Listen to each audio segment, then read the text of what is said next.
देश के 45 लाख केंद्र सरकार के कर्मचारियों और 60 लाख पेंशनर्स के लिए एक बड़ी खबर सामने आई है।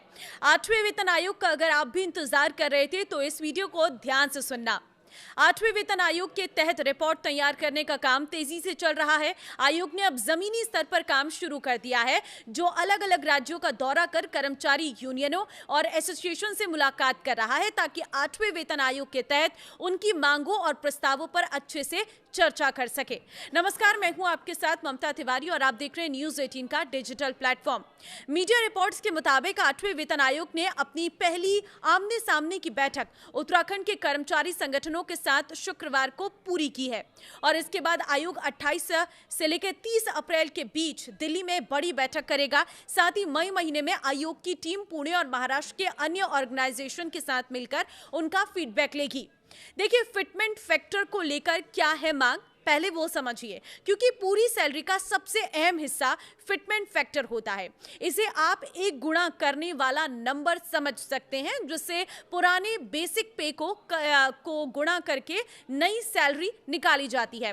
7वें वेतन आयोग में फिटमेंट फैक्टर 2.57 था।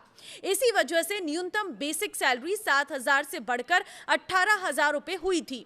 अब 8वें वेतन आयोग के लिए कर्मचारी यूनियन 3.83 फिटमेंट फैक्टर की मांग कर रहे हैं। इसका मतलब क्या होगा? अगर सरकार 3.83 फिटमेंट फैक्टर मान लेती है तो अभी की 18,000 रुपए वाली बेसिक सैलरी सीधे बढ़कर करीब 69,000 रुपए हो सकती है, यानी सैलरी में करीब 3 गुना का इजाफा। यूनियनों की बात सीधी सी है। उनका कहना है कि 2016 के बाद से महंगाई बहुत बढ़ गई है। अब घर किराए पर लेना, बच्चों की पढ़ाई, इलाज कराना पहले से कहीं ज्यादा महंगा हो गया है।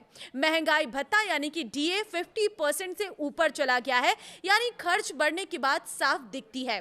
ऐसे में पुरानी सैलरी से रोजमर्रा की जरूरतें पूरी करना मुश्किल हो रहा है। इसलिए कर्मचारी चाहते हैं कि उनकी सैलरी आज के जमाने और आज के खर्चों को देखते हुए बढ़ाई जाए, ना कि पुरानी नियमों के हिसाब से। 5 यूनिट की फैमिली एक बदलाव 5 यूनिट फैमिली को लेकर है, क्योंकि अभी तक 3 यूनिट की फैमिली मानकर भत्ता तय किया जाता है, लेकिन अब यूनियन की मांग 5 यूनिट की फैमिली मानकर किया जा रहा है। इसके साथ ही महंगाई भत्ता का कैलकुलेशन 12 महीने के एवरेज को आधार बनाने का प्रस्ताव दिया गया। इसके अलावा कुछ स्केल पे को आपस में मिलाने का भी प्रस्ताव है। बेसिक सैलरी को लेकर क्या मांगे हैं? देखिए, वेतन आयोग सिर्फ बेसिक सैलरी ही नहीं, बल्कि transport allowance, TA, house rent allowance, HRA और अन्य सेवा शर्तों की भी समीक्षा कर रहा है। कर्मचारी आयोग का कहना है कि इन भत्तों में भी सुधार की आवश्यकता है। इसके साथ ही बेसिक पे को भी बढ़ाने का प्रस्ताव रखा गया है।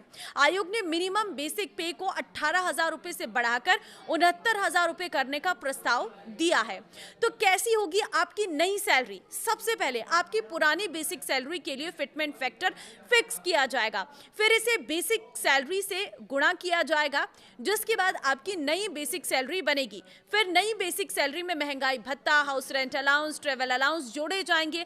यही वजह है कि फिटमेंट फैक्टर में थोड़ा सा चेंज होने पर भी आपकी हर महीने वाली सैलरी में हजारों रुपए का फर्क पड़ सकता है।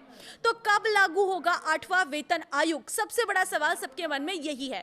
तो देखिए, जनवरी 2025 में सरकार ने आयोग का गठन किया था, जिसे 18 महीने में अपनी रिपोर्ट पेश करनी थी। अभी 30 अप्रैल तक फीडबैक के लिए विंडो खुला है। इसके बाद रिपोर्ट सरकार को सौंपी जाएगी, फिर फिटमेंट फैक्टर पर फैसला लिया जाएगा। तो मतलब अभी थोड़ा समय और लगेगा कि जब ये फिक्स हो जाएगा कि 8वां वेतन आयोग कब से लागू होगा। बस बैठकों का दौर लगातार जारी है और जो बहुत तेजी के साथ आगे बढ़ रहा है।